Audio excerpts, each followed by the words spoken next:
You're listening to Witch Wednesdays, a semi-weekly podcast source for all things witchcraft in the modern world.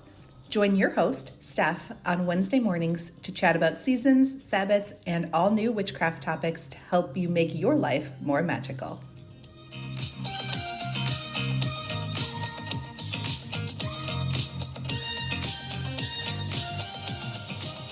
Welcome back to Witch Wednesdays. I'm Steph, and I have a guest here with me today to chat about her tarot deck, a big undertaking for her, very personal journey. So I'm going to turn it over so she can introduce herself and let you know where you can find her online. Hello, I am Starla Yilmaz. Thank you so much for having me here. And I have made a tarot deck. You can find me online I have a website, starlayilmaz.com, but also I am pretty active on Instagram, Starla Yilmaz Tarot. And I have a couple other socials, but you might win the lottery before I post it on there. So That is a good way to phrase it. That's how I feel about my socials too. So as of the time we are recording this, your deck is about to be released. And as of the time I think this episode is going to go live, it will already be out. So let's talk Butterfly Wisdom Tarot, which listeners already know because it will have been in the title of this podcast. But that is what your deck is called. How excited are you? I'm incredibly excited, but it kind of feels like a little bit surreal. Like this is a dream. Like even talking to you right now, being on the podcast, it's like, oh, you like dream about this and manifest, and when it actually happens, it's like, oh wait, is this real, or am I still just dreaming and manifesting it? Like, am I manifesting it that hard that I? That it's coming across in my dreamscape? Yes, exactly. Yeah, I know that feeling exactly, where you are finally getting something that you put so much thought and effort into it, and then it finally comes into your life. It seems like almost too good to be true, but you worked hard. Right, exactly. And it's like, this is what I wanted and what I was working for, but it's also just like, when you go through life and so many things don't pan out, and then all of a sudden everything is panning out, and you're like, oh my God, I don't know how to deal with this. Which is a great segue into talking about your tarot deck, because that's exactly what butterflies do. So This is very true. the life of a butterfly is the exact same as how you went through this tarot deck. So what can people expect? What is it? So the Butterfly Wisdom Tarot is actually a tarot deck that I designed and cross-stitched. And each card features a butterfly that is like fully cross-stitched. And then the rest of the design is, just the back stitch, so black line work. And it was a lot. I don't recommend that if you feel like you want to learn tarot more, to sit down and be like, I'll cross-stitch a tarot deck. Well, I can't stitch anything, so I'm very um How but long did it take you? Because that's a lot of tarot cards. yes, so it took me from start to finish 21 months. Each card kind of, once I got into the swing of things and figured out what I was doing and how to make it work, each card took about a week. There were a couple cards that took longer than that. Like the Five of Swords took me a month, just because it was the Five of Swords. That's the conclusion I came to. I had to, Fair. yeah, it was like you know, concept great, sketch great, pattern great, stitched up awful, undid it. And that happened like 2 or 3 times. That sounds right. That makes sense. Yeah, exactly. So, How did this process start? Like, how did it come to you? Because butterflies is pretty specific for a tarot deck. So did you have the idea to do a tarot deck, or did the butterflies come to you in a dream? Is that how that happened? basically, yeah. I was just doom scrolling on social media, and then I saw an advertisement for the embroidered graveyard oracle, and it's like I didn't even click and open it. It was just like bam, all of a sudden I had this vision of these butterflies cross-stitched on one giant tapestry. And at first I laughed because I was like, that's a lot of work. That's a pass. But then it was like the butterflies just kept following me and hounding me. And I was like, okay. And then I was going through some stuff, and cross stitch has always been very healing. And so I was like, okay, fine. I will do the butterflies. And I was about 6 or 7 cards in, and I was like, wow, this is really helping me a lot. And maybe if it's helping me, then it might be able to help other people. And what would pursuing publication for this look like? So the deck started before you had the idea to share it with others. Yes. And before I made the decision to share it with others, I sat down and had a real deep conversation with myself where I was like, look, if everyone rejects this, if no one wants it, are you still going to finish cross stitching? And I said yes. And when the answer came back as yes, I was like, okay, that's when I feel comfortable wanting to try and put it out into the world. Oh, I love that. And so you knew you were ready. Yes, exactly. It was like, I didn't want to just make it just to make it, which, I mean, there's nothing wrong with making art to sell art, right? Like, we all got to pay the bills or whatever, and we would all love our creative projects to pay the bills. But I think for this project, it was so personal in a lot of ways that it was just like, I need to make sure that I'm doing this for me and my healing journey. I don't know if that makes any sense. 100%. I can always tell the decks of any kind where the author and the artist really poured their heart and soul into it, and it's like their pet project, their baby. You can feel that sort of energy coming across the deck. And I always say I do not care how many tarot decks or oracle decks there are out in the world. I think each one has a unique personality and unique sense, and the right person will find it. So maybe butterflies is not for everybody, but if one person out there really needs that deck, it really resonates with that. That's what I love about art. Absolutely. I couldn't agree more. And the guidebook too, was a very important part as well. But that was a completely different creative process. Did you finish the deck first or write the guidebook as you went along? I did it as I went along. So it was like part of designing the card, I would write the guidebook first. So I kind of had an idea of the meanings and things in the card before I started, sketching the artwork. Oh, very cool. So then I will ask, even though I have seen what the deck of the guidebook looks like, but so listeners will know, I will ask, is the butterfly imagery just on the deck, or does it come across in the guidebook as well? So I absolutely love what my publisher did when they designed the guidebook, but butterflies are just everywhere in the guidebook. And that's one thing that was really nice about working with a publisher is just because I was like, if everyone rejects it, then, I'll try and self-publish it or whatever. And what they came up with is a million times better than anything I had pictured. And that includes the guidebooks just being everywhere in the guidebook. Oh, I love it. And I will say, this is not the deck for people who don't like butterflies. I know that there are some out there that find butterflies creepy. I am not one of those people. I think they're really cool.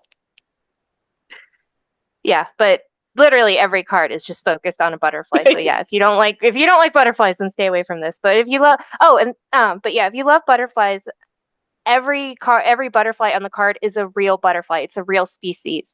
And a fun Easter egg is that if you have an insect identifier app on your phone, it can identify most of the butterflies. Oh, really? That's so cool. Yeah, it was a lot of fun. I had no idea. Oh my gosh, that's going to be even more fun for me to test it out. I had no idea. What a neat feature. So yeah, it was just be really detailed in your artwork. You must have really studied. There was a big learning curve. But yeah, every butterfly was chosen for a reason. Some of it, is just like specifically for the colors, like in the temperance card where you have, the top of the butterfly is red and the bottom is blue, and that's kind of, that temperance color energy. But others, it was like for the emperor and empress, it's monarch butterflies. Oh, Yeah, I mean, who else is going to be a monarch? makes sense. So speaking of the major arcana cards, how did you take like the traditional tarot system and then turn that into butterflies? Because usually with, the Rider-Waite system, there's like a story of like the character of the fool going along. So how did you make that work with butterflies?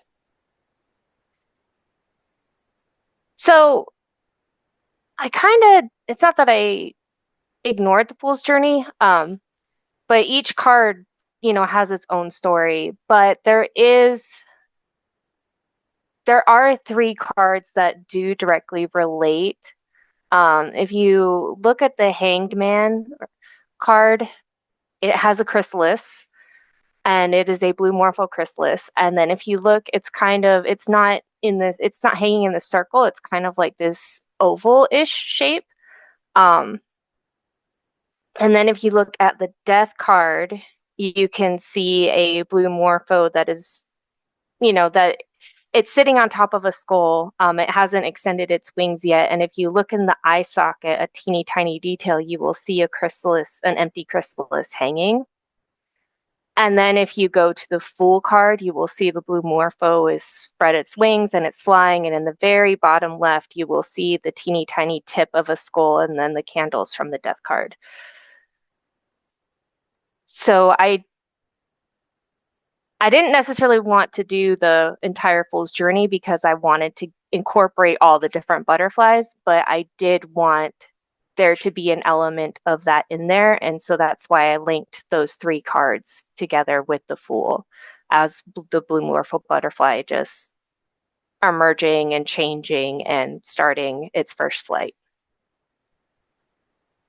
I mean, honestly, I know that you said 21 months, but I'm surprised it wasn't even longer than that because that's so much detail. At the time I was a stay-at-home mom. I I teach online college classes, so and I will admit, the first year and a half, I did about half of it, and then once I signed the publication contract, and they were like, "Okay, your due date's in 6 months." It was kind of Oh like, no. yeah, I was like, "Wait, so you're telling me I have to do what I did in a year and a half in 6 months?" Um, and I just want to send a huge shout out to my husband and my kids for just being extraordinarily patient with me during that time and putting up with a lot of messy houses and, microwave dinners and that sort of thing. That's absolutely, absolutely incredible. So this deck then, and like butterflies in general, are, really about transformation, like I mentioned at the beginning of the life cycle of the butterfly. So would it be accurate to say that that has been representative of you and that butterflies are very personal to you? Oh, absolutely.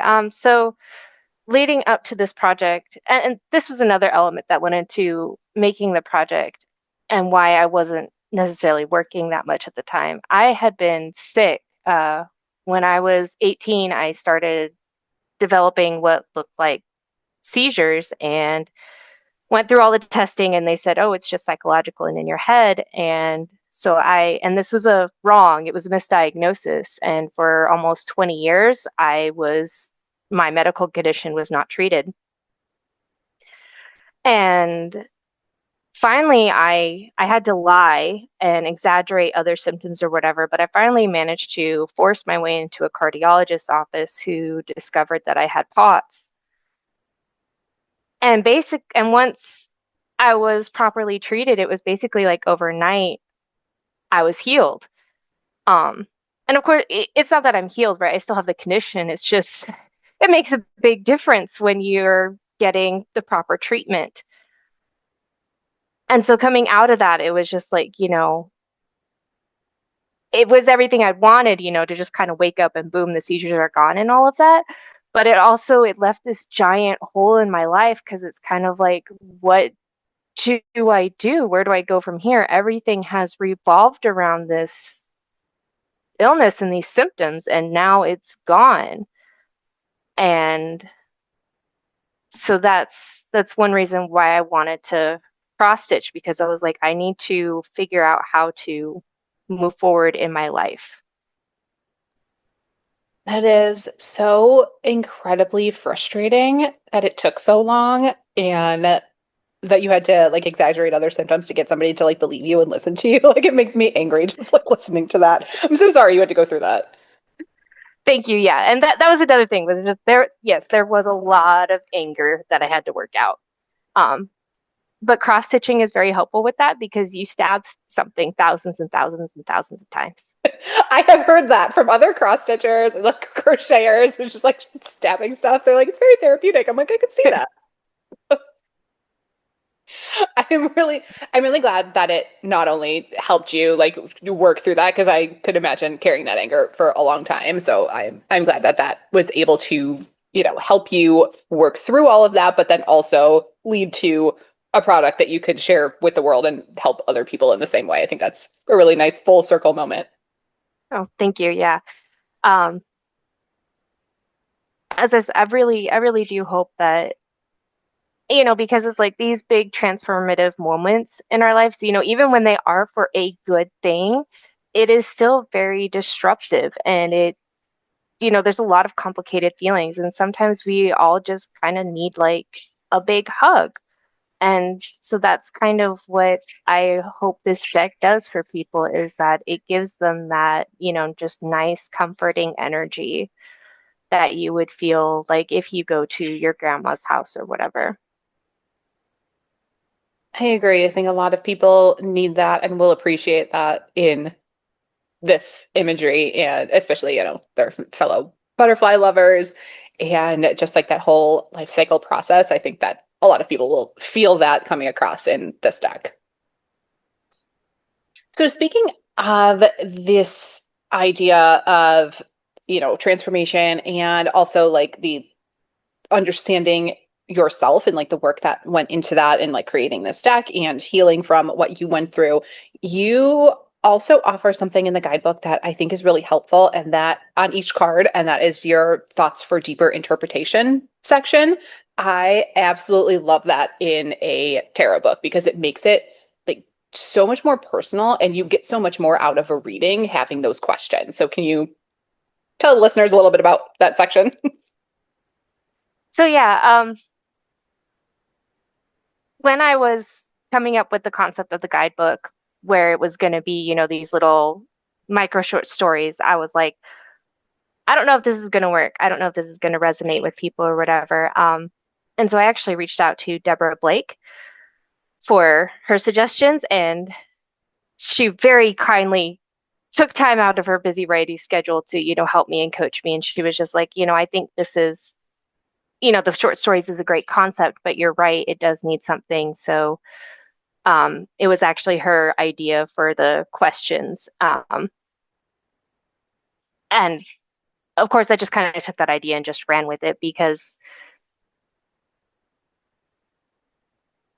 we all bring in our own interpretations for the tarot cards, and especially people who are trying to learn tarot cards. It's one thing to just sit down and try and memorize 78 keywords, but if you can sit down and really think about, okay, what does this card mean, and even what do these keywords mean, and also sometimes like when you are doing a reading and you're like, I'm not sure exactly how these cards fit together, having different questions to get you to maybe think about them in a different way will make the meaning suddenly click together. Absolutely. So do you think that your deck, since each one has keywords, like key ideas, and then like a little story, and then the follow-up questions, do you think that that would be okay for beginners if they've never like done tarot and they never really like studied or memorized the original Rider-Waite system? Would this deck still work for them? I absolutely do think it would work for them. I think that's part of what, that's one reason why I did include the keywords, was I was just like, there are going to be people who pick up this up and they've never picked up tarot before. And I want there to be something, kind of quick and easy for them to be like, okay, I got this. And then I think also the questions will be especially helpful for a new reader to be like, oh, okay, it's not just, the Ace of Swords isn't just a new idea. I actually really have to think and dig deeper into it. Because that's kind of what like is the beauty of tarot to me is just like, yes, you have the surface level, but there's so much more underneath.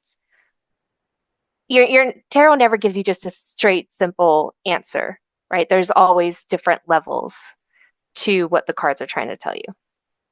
Yes. I run into that so often. But I think that your stories that go along with each one really help make that more clear because tarot, if you're just studying the original system, can be kind of dry as you're going through it, like yes. memorize like a bunch of cards and like for example, let's take your Two of Wands. So you have this upright meaning, reverse meaning, and like the regular like tarot deck, and it's very like specific, like the words that you have to memorize to get that meaning. But then in your story, you have this great, story about the red lacewing butterfly, remember that, and about choosing between different colleges. And I was like, oh, that makes so much sense. I was like, oh, okay, I get it. And I think a lot of people who think that tarot is just like dry and like memorizing, I think like putting it in story format like that is like, I get that. I was in that position. I was deciding between two colleges. Do I do like the smart, thing that's going to make a lot of money, or do I do what I'm passionate about? And seeing that reflected in like that story, like the butterfly story was like so good. I was like, this is going to make so much sense to a lot of people who learn better this way. Yes, and that was another reason why I picked the stories because I was just like I had initially written just the very dry typical and I was just like, this has been done and seen hundreds of times. And there are so many people out there where this does not resonate with them and they just constantly have a hard time learning the tarot. And I was also struggling too with, why had this idea come to me because I'm a writer. Um, And then once I landed on the stories, I was like, oh, that's why, because not everyone does resonate with, that sort of like, this card means this based on the history and the symbolism, whatever, whatever, whatever. Some people do need to have that more empathetic story meaning in order to understand what's going on. I feel like it just helps me intuitively remember it better. After I like read through it and you practice a little bit when you have like the really dry cards and it feels like school, like you're just memorizing it. Yes. It's harder to stick in my brain. Like I have to like keep referring back and like, what does this one mean again? Like it feels like work more than fun. And this makes it so much easier to remember because I'm like, ooh, what was that story about the butterfly making choices about school? Like that I can intuitively remember that and understand it better. I'm so glad. Thank you. So I think that a lot of listeners are going to feel the same way because I think there's like work that goes into a, witchcraft practice, a tarot practice, whatever it is. There are some parts of it that are always going to be dry. There, like in anything you do in life, there's going to be like some not enjoyable parts. And it's kind of just like the background of like what you have to do before you can get to the fun stuff. And I think that this has more emphasis on the like enjoyment side. And I think a lot of listeners are going to appreciate that because sometimes there's like, I feel like stuck in a rut. I feel like I'm just doing the same things over and over and it's not fun anymore. I think this will bring a lot of joy. I hope so too. I definitely wanted to write a guidebook that was entertaining that people wanted to read because I think a lot of times we all want our tarot decks to come with a guidebook, but we never actually read them. Yeah, exactly. And especially like if I don't know if you've ever read the guidebook, the original guidebook that Waite wrote for the Rider-Waite-Smith deck, but it is wow. Talk about dry. Exactly. It's not fun. It's not. And then like for the cards that's like are sometimes suggesting that there's going to be some problem, some transformation, or something, like the ones that are a little more like not fun to get in a reading, like make that guidebook like makes them sound miserable. Like that's why everybody's like afraid of like the tower card and stuff, because it like makes it sound like the most horrible thing. But yours is so uplifting. Like it's like a, Thank you. it's, I'm not like worried to pull any card. Like sometimes like when my, my other tarot deck that I have is being particularly mean and like giving me really bad guidance, Yeah. I don't even want to like pull the next thing, like stop calling me out. Never feel called out by yours. Like yours is so gentle.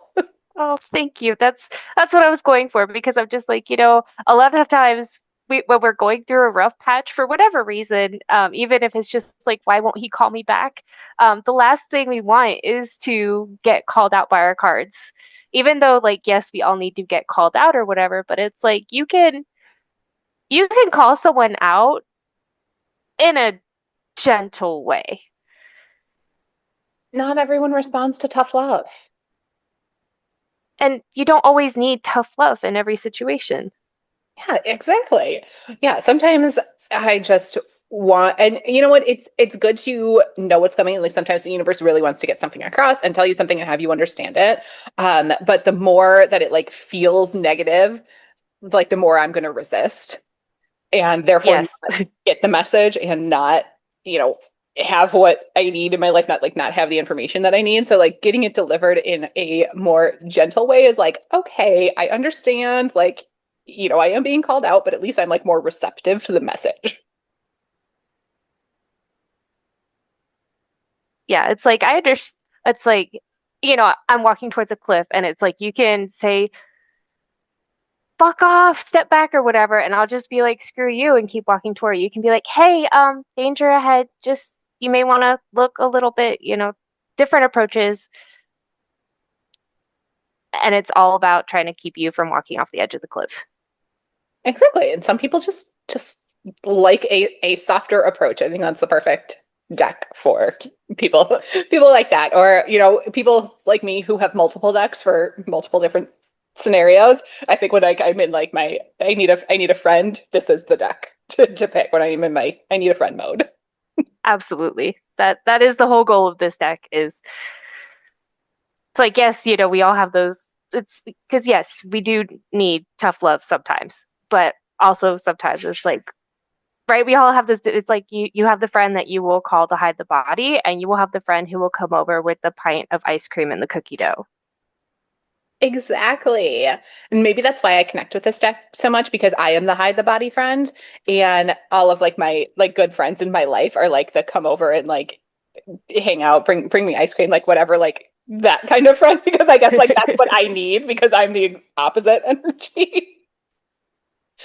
Uh, so maybe that's like what I need in my decks as well. Like I don't need a hide the body deck because I already have that. I am that. I have that energy. I don't need that reflected back at me.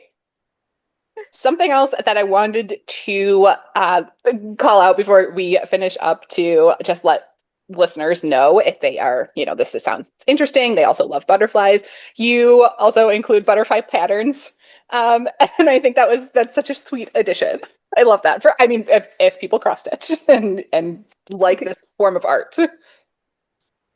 Yes, and I am going to very soon have, actually probably by the time this airs, but I will have, little short how-to videos on my YouTube. So, for people who don't know how to cross stitch. But yeah, so there are 6 patterns. 3 of them are for, easy, like beginners, and then 3 of them are for advanced. So my hope is that you might start off with the easy, and then will work your way up to the more advanced ones. But, it felt important to include patterns for other people so that, they can do their own healing cross stitching. I love it. It's such a good addition. And I mean, even if somebody's like never cross stitched before, I love that you're gonna offer, beginner information. But that's so fun to then be able to work through like further through their own healing journey and like actually do something hands-on and try it for themselves. Like that's just the coolest thing to like be able to even more interact with the deck. Yeah, well, thank you. Yeah, it just seemed important to, give people that option. Like if this deck is all about healing and, cross stitching is healing for me, then that should be an option for people who are interested in this deck as well. And then they, get something even more tangible out of it. Like they already have the tangible deck, but then they have something that they created as well. So that's very, very cool. I think that's like going to be such a neat option for people.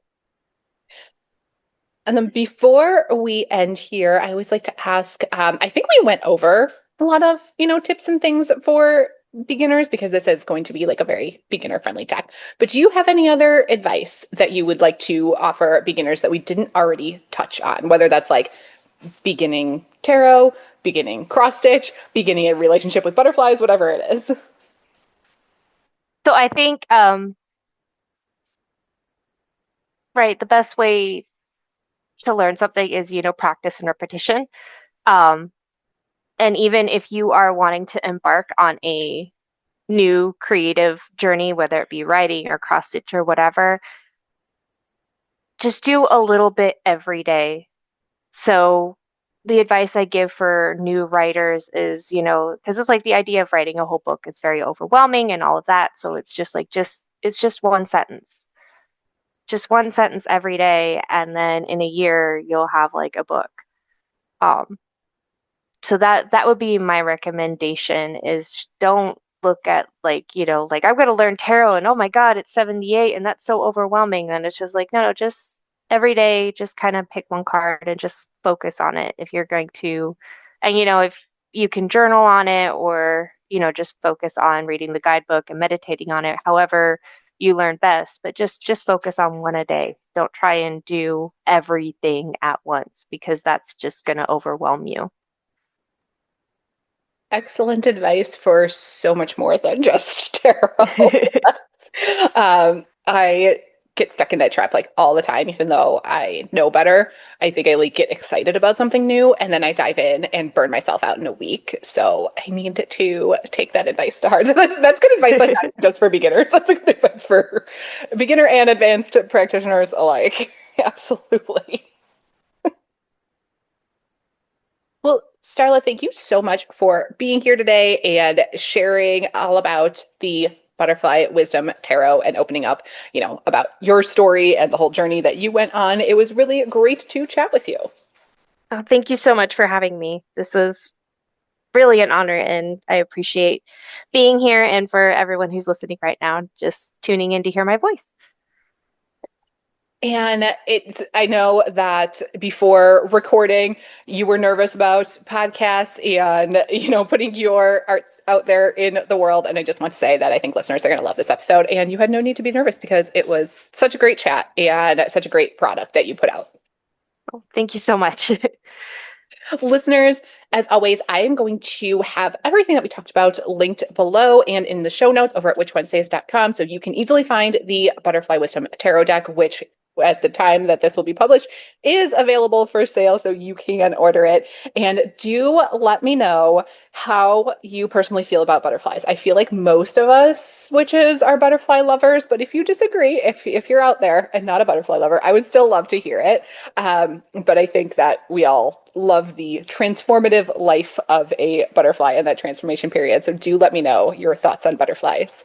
That's everything that I have for you this week. I will see you all next week.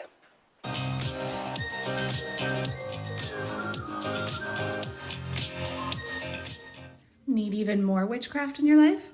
Subscribe to Witch Wednesdays on Patreon and YouTube for all types of exclusive bonus content like spells, recipes, book reviews, and more, or even order personalized tarot readings and spells. Be sure to follow on Instagram at Witch Wednesdays Podcast. And you can find all these links and more at witchwednesdays.com.